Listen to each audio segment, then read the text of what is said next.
While a makeshift memorial is growing outside, new details are emerging about the deadly shooting rampage inside Kirkwood City Hall. Police say Charles Lee Cookie Thornton stormed into a city council meeting Thursday night and opened fire. The meeting had just started, and everyone had just did the Pledge of Allegiance. And we were sitting down, and I heard a shout from the back of the room, and I recognized it as Cookie Charles Thornton's voice. And I had heard him yell something about a gun. 2 police officers, the city public works director, and 2 council members were killed. The city's mayor and a nutpaper reporter were wounded before officers shot and killed Thornton. The thing that I feel most bad is the people that didn't make it, and there was no reason for that. I mean, just seeing him shoot someone without regard, it's just that shouldn't happen in this world. Friends and relatives said Thornton had a long-standing feud with city officials. Just 10 days ago, he lost a federal free speech lawsuit against the St. Louis suburb. And he previously received 150 tickets against his demolition and asphalt business. Gerald Thornton says the legal setback may have been his brother's final straw. It led him to believe that he only had the actions of declaring war against the persons that were causing this strife in his life. Thornton left a note on his bed which read, "The truth will come out in the end." His family believes the note reflects the brother's growing frustration with local leaders. But Arthur Thornton said his older brother wasn't a violent man. He's not a mean man. He's a loving man. And this was a violent act. It's not Cookie. And Arthur Thornton offered condolences on behalf of his family. Then I am truly, truly sorry. You know, it's a very sad event. Missouri's governor has ordered all flags at state facilities in St. Louis County to be flown at half-staff to honor the victims. Sandy Kozel, The Associated Press. All right, peace and blessings, all praises due to the Most High. Ecclesiastes 7:7 says, surely oppression makes a wise man mad. And that is what I think about when I hear of the story of 52-year-old Charles Lee Cookie Thornton, who was the perpetrator of that shooting in Kirkwood, Missouri, which is a suburb of St. Louis, 2008, where he shot 2 city council members, 2 police officers, public works director, news reporter, and the mayor before being killed in a shootout with police. Now, they're going to tell you that the Cookie was a madman and he just snapped. But there's a deeper history, a deeper culmination of events that led up to this situation. Now I'm going to play you 2 more videos, but first let me give you a little backstory and an explanation on why Cookie felt like, as his brother said, he had to go to war against the city government. Now, they were born, Cookie and his family were born in a place called Meacham Park. And Meacham Park is a little, I guess, town or suburb of the major city of St. Louis and Kirkwood before Kirkwood annexed them. Now, it was a pretty low-income area, a lot of black people. But in the early 90s, Kirkwood said, we're going to annex you guys into the city. Now, first, a lot of the residents were opposed to it, but Cookie was one of the ones who advocated for the annexation. And one of the reasons that he advocated for it that they're not telling you is because the city leaders and the people he would talk to, he was very involved in the community, but they were promising him contracts for the annexation and the building of a new development that was, coming to Kirkwood, and Meacham Park would be a part of that development because that would also be a part of Kirkwood. And so Cookie or Charles began to advocate for that, believing that the city and the people he had talked to and the city leaders were going to give his construction company some of those contracts for the upcoming project. And so the annexation happened and Cookie didn't get the contracts that he thought he was supposed to get. So, of course, he began to complain. He began to show up. I want to give all the praises and the honor to Yahweh Bahashem, Yahweh Shai Bahashem Recha HaKodash, and double honors to the elder apostles and the elder bishops of Great Millstone. Honors as well to the other elders, you brethren, fellow believers of this truth. Shalom to you, few sisters. Shalom to the elect. Anyway, I got this video from Judah Tribe 69. The brother sends me clips. I don't get to all of them, but this video is about Taylor House. I subscribe to his channel. He got some interesting topics, and I just wanted to touch on that just for a quick video. And it seems as Jake trusted his enemies. Let's jump right to it. It's a rock. 12 and 10. Never trust thine enemy, for it's like iron rusteth, so is his wickedness. See, there's a price to pay for fame, right? If you're not in that hookup, you're nothing, right? And this man believed. You know, I don't know the whole story. This brother here, he was given the drop on it. But apparently what happened is he wanted to do the right thing, and he fought hard for his business and everything he needed to do. And they lined him up with some tickets. They did everything to hold him back. You ever notice why we don't own top restaurants? They'll give a football player a restaurant for 6 months before it closes. Why billionaires such as Michael Jordan and Floyd Mayweather, they don't own a string of fast food restaurants? You ever wonder that? But yet, they'll have people flying from China and open up soul food restaurants?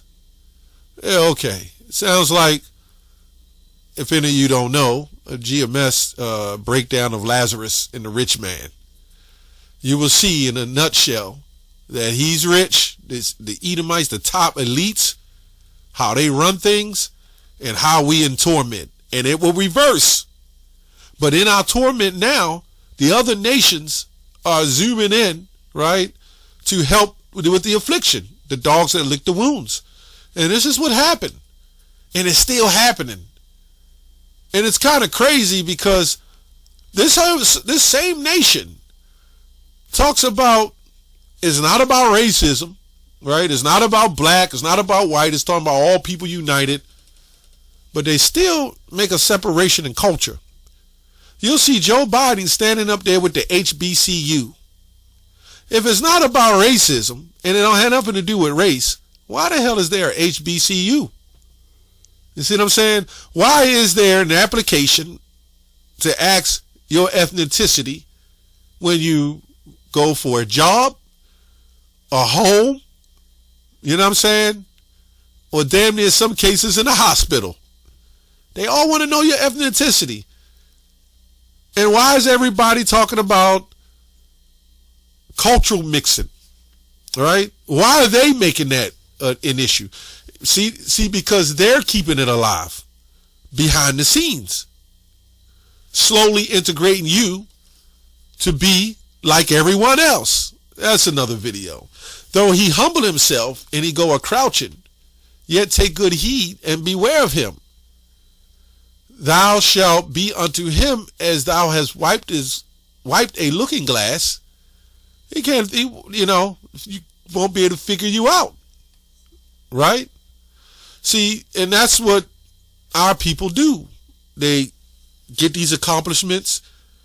And I'm for the man, the Jake, doing well in this construction business, asphalt business. But you got protocols. See, there's a thing in the book of Deuteronomy called curses. Deuteronomy 28:15, this is for some of you don't know. We are the biblical Israelites, the so-called blacks, Hispanics, and Native Americans, and the strangers that may even look like other nations, right? The foreigners. It says, however, this is another translation, NIV. However, if you do not obey the Lord your God and do not carefully follow all his commandments and decrees, I'm giving you today, all these curses will come upon you and overtake you. Verse 16, you will be cursed in the city and cursed in the country. You see that? It will say cursing the city and field, but it's the country.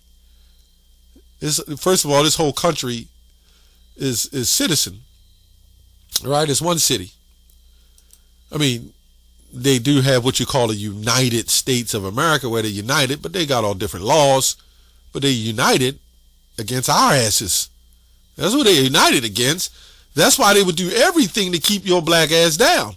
This is why you can't own restaurants and fast food chains, right? This is why they allow them other people to fly over on a ship or on a boat or on a plane and set up big restaurants, hire black women to help show them how to cook the soul food, fire them or lay them off, close the business, reopen it with new owners that they taught. Now they got the Hispanics in there in the back working.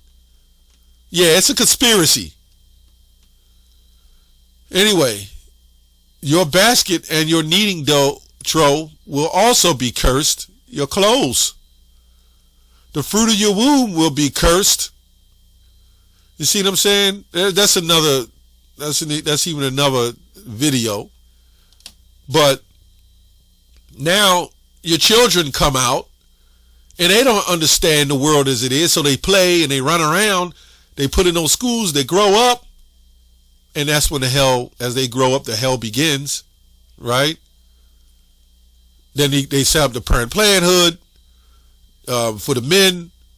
They separate the families, get the child support because the woman going to choose the money, breaks up the family, and the crops of your land, and the calves of your herds, and the lambs of your flocks. There's somewhere in Deuteronomy that says you will buy your own water.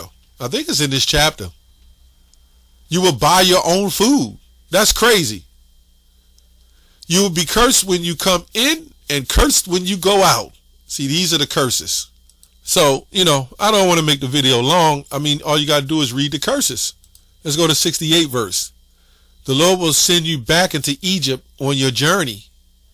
As I said, I should never make again. There, it should say, there you should be sold unto your enemies for bondmen and bondwomen, female slave, male and female slaves, but no one will buy you, meaning that's an old English word for redeem. They put up here, offer yourselves up. That's these translations, the new translation. But when you go even to the older Bible, it'll say redeem. In fact, let me get that real quick. I got it up here somewhere. Okay, Deuteronomy 28. Let's go to 68 verse. The Texas Receptors never opened up, so I just found this one. The Lord shall lead thee again by ships into Egypt, by the way which I said to thee, thou shouldest no more see it. Then thou shalt be sold to thine enemies, and to servitors, in the hands and handmaids, servitors and handmaids, male and female, and none shall be that shall deliver thee. Right? So I don't know where to get they offer yourselves up, because it doesn't say that. The Lord shall lead, I guess because it says the Lord shall lead thee again in ships. That doesn't say offer yourselves up, but that was something in the different kind of Yiddish translations or something. I don't know. But the bottom line is you're not supposed to trust in this system. Did I get Psalms? Psalms 62 and 10 says, trust not in oppression, and become not vain in robbery. If riches increase, set not your heart upon them. That's why Matthew 6 says, do not store up yourselves treasures in heaven. I mean on earth, where moth and rust doth destroy, and where thieves break through and steal, but store up yourselves treasures in heaven, where moth and rust do not destroy, and where thieves do not break in and steal. So the bottom line is, you can't trust it. The scripture says money grow wings and fly away. Right? If you believe, and these people are supposed to be Christian. Let's get another verse. I mean, there's so many. We go to Matthew 19, I mean, where you got to, forsake everything. 1 John 2 and 15. Love not the world, neither the things that are in the world. If any man loves the world, the love of the Father is not in him. So you can't love this money. You can't. First of all, nothing is guaranteed. You can't say, I mean, he doesn't see it. I'm just saying, if you in the truth, you will start understanding that insecurity is what's going to happen here, because nothing's secure. The Christians say, all you got to do is believe your salvation is secure. No, it ain't. You don't know if you're the elect. 1 Timothy 6:17, charge them that are rich in this world, and be not high-minded, nor trust in uncertain riches, but in the living God that give us richly things to enjoy. So his problem was, this Jake, he trusted too much in oppression. He trusted too much in the system. He trusted too much in the money. He trusted in the belief of success in Babylon. And we wasn't made to be successful here. Not that you can't have some success here, but we were not made to be successful. And your successful actors and singers and billionaires, yeah, they go through a protocol for all that stuff. They don't receive that freely. Anyway, that's all I have on that. Shalom.